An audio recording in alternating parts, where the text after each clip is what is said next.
matters. The first, Mr. Robinson's motion to strike the sheriff's response. The second, Mr. Robinson's motion to appear in civilian clothing and without physical restraints.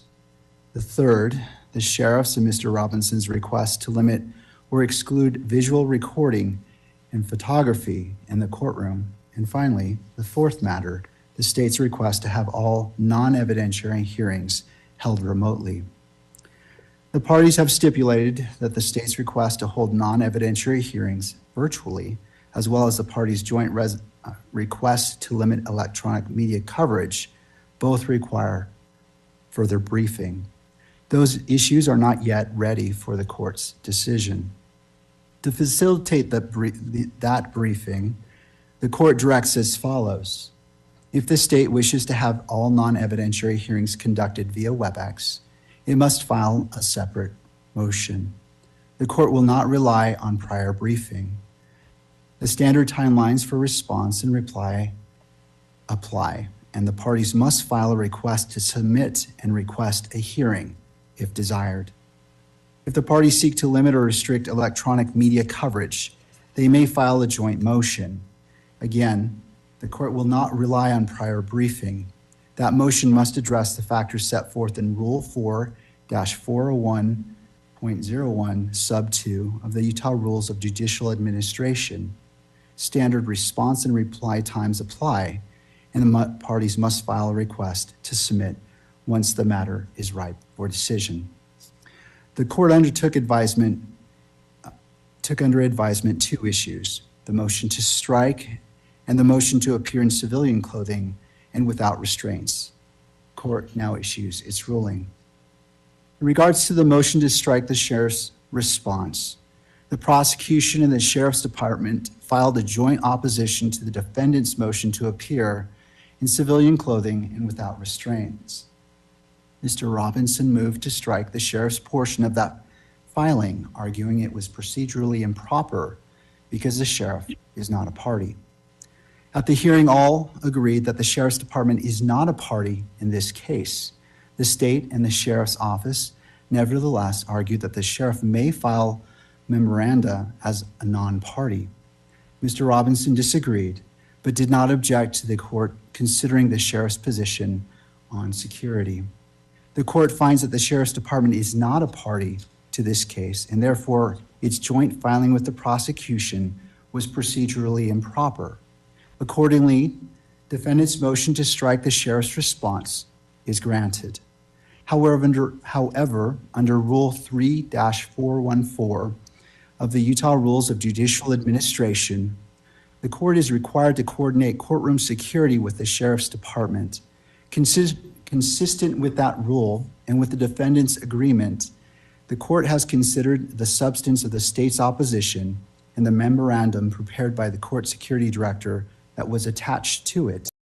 Going forward, if either party has a security concern specific to this case, they may present evidence from the sheriff's department by affidavit, declaration, exhibit, or testimony. This order does not limit the sheriff's department's ability to coordinate with the court or otherwise act as authorized by law. Turning to the motion to appear in civilian clothing and without physical restraints.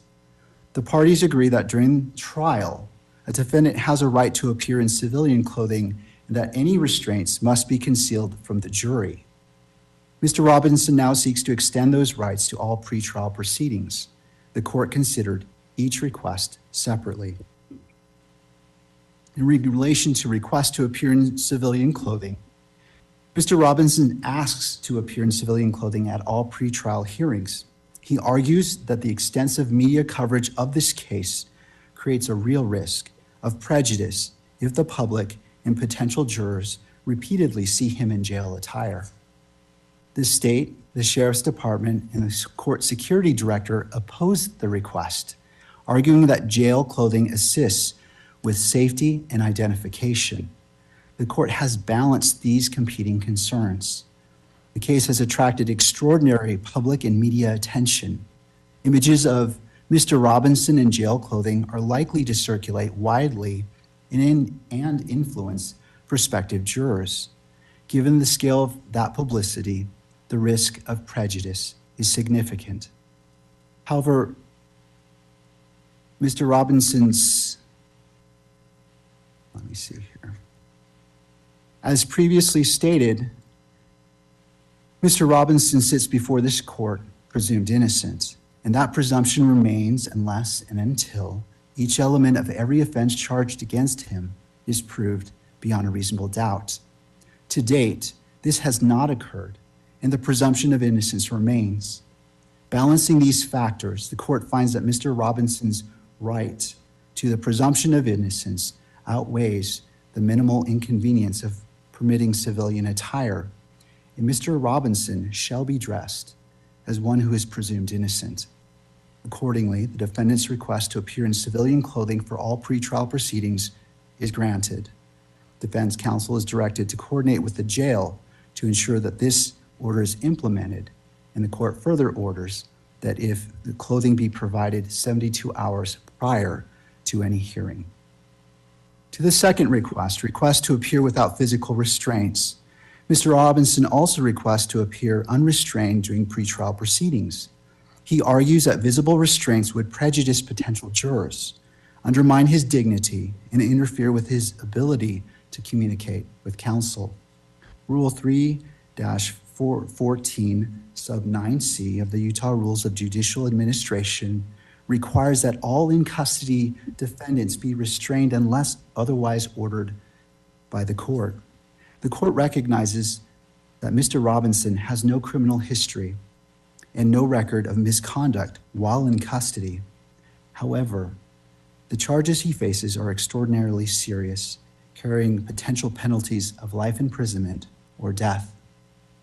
The safety of Mr. Robinson, the attorneys, court staff, and the public must remain the court's highest priority.